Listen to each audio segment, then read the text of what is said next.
Hello everyone in CardioMinds channel, and welcome to another specific disease that is usually forgotten as a cause of ventricular arrhythmias, which is congenital heart diseases. One of the facts in our clinical practice that there are much more advances in the surgical repair and medical treatment of congenital heart diseases that resulted that more than 90% of the patients survive with fewer dying from perioperative events and early heart failure. This results in the increased prevalence of adult congenital heart diseases and sudden cardiac death becoming a leading cause of death in adults with repaired congenital heart diseases.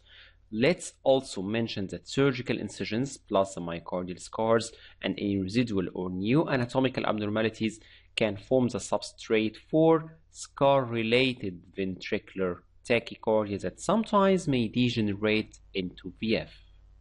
The problem is that the risk stratification is difficult in congenital heart disease patients with no documented sustained ventricular arrhythmia due to the fact that they are a mixed patient population ranging from simple to complex congenital heart disease, absence of randomized control trials, and relatively small observational studies. While the patients who complain of unexplained syncope or severe arrhythmic symptoms like palpitation, pre-syncope, or documented non-sustained VT, in this case, programmed electrical stimulation using an AP study, should be considered.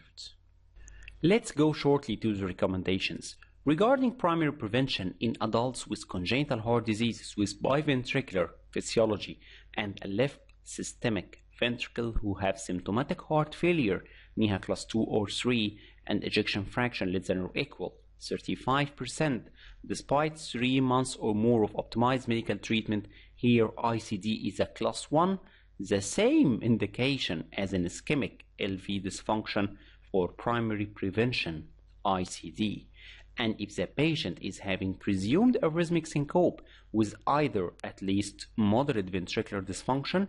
or inducible sustained monomorphic VT on programmed electrical stimulation, ICD here is a class 2A. While in patients with advanced single ventricle or systemic RV dysfunction with additional risk factors, for example, non-sustained VT, NYHA class 2 or 3, severe AV valvular regurgitation, or wide QRS complex more than or equal 140 milliseconds, in this case, ICD implantation is class 2B. What about the secondary prevention? Patients who present with sustained ventricular arrhythmia should be evaluated by echocardiography plus minus cardiac CT or CMR for any residual lesions or new structural abnormalities, because in some cases treatment for these residual anomalies is the main treatment line, not going for antiarrhythmic or ablation. And in patients who have not tolerated VT or aborted cardiac arrest due to VF, of course, ICD implantation here is class 1 after exclusion of reversible causes. Is there a rule for catheter ablations for patients with congenital heart disease who have documented sustained monomorphic VT? The answer is yes. Patients with recurrent symptomatic VT or they have recurrent ICD shocks for sustained monomorphic VT not managed by the medical treatment or reprogramming, catheter ablation here is class 2A, but to be performed in specialized centers in order to deal with the anatomy in those patients with congenital heart disease, because we are not speaking about patients with structurally normal heart or who have no anomalies. And if the patient had documented SVT, like for example those who had atrial buffer repair for TGA, Fontan operation or Epstein anomaly, they should be evaluated and treated for SVT by medical treatment plus minus catheter ablation and to be performed in specialized centers. One of the most common anomalies to present with ventricular arrhythmias is Tetralogy of Fallot. We can see here in this diagram that monomorphic VT is more common than the polymorphic type, and we can see the age incidence here that usually it occurs in early adulthood, but sometimes it may present later, usually after surgical repair due to the presence of scar which can result in scar-related VT.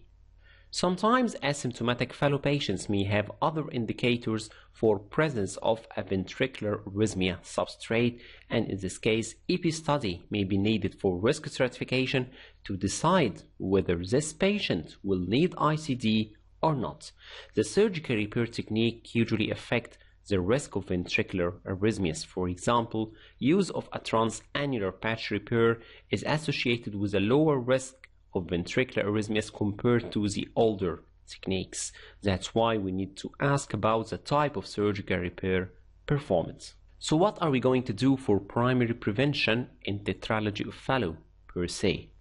Patients after the surgical repair who have arrhythmic symptoms or evidence of non-sustained VT should have EP study including programmed electrical stimulation to assess the risk of presence of inducible VT or not. And if the study is positive and the patient has a combination of other risk factors like moderate RV or LV dysfunction, extensive RV scarring in CMR, QRS duration more than or equal 180 milliseconds, and severe QRS fragmentation, in this case ICD implantation, is class 2A. But if the patient is asymptomatic regarding arrhythmic symptoms and he is still having the other risk factors just mentioned shortly, in this case he would need an EP study to decide whether he will benefit from ICD or not. What about the secondary prevention for Tetralogy of Fallot? If the patient is presenting with sustained monomorphic VT or recurrent appropriate shocks, in this case catheter ablation should be performed as a class 2A, but in a specialized centers in congenital heart diseases. If the patient is having repaired Fallot and having documented VT, and he is going to undergo surgical or transcutaneous pulmonary valve replacement for regurgitation, in this case preoperative catheter mapping plus minus ablation to transect the VT-related anatomical isthmus should be considered before the pulmonary valve intervention. In this case, we are speaking about secondary prevention, so the patient is having documented VT and it is a class 2A recommendation. Whereas in primary prevention, if the patient is also a repaired Fallot undergoing the same procedure for pulmonary valve, but he is not having any documented VT, it is just class 2B to perform catheter mapping plus minus ablation before or during the pulmonary valve intervention.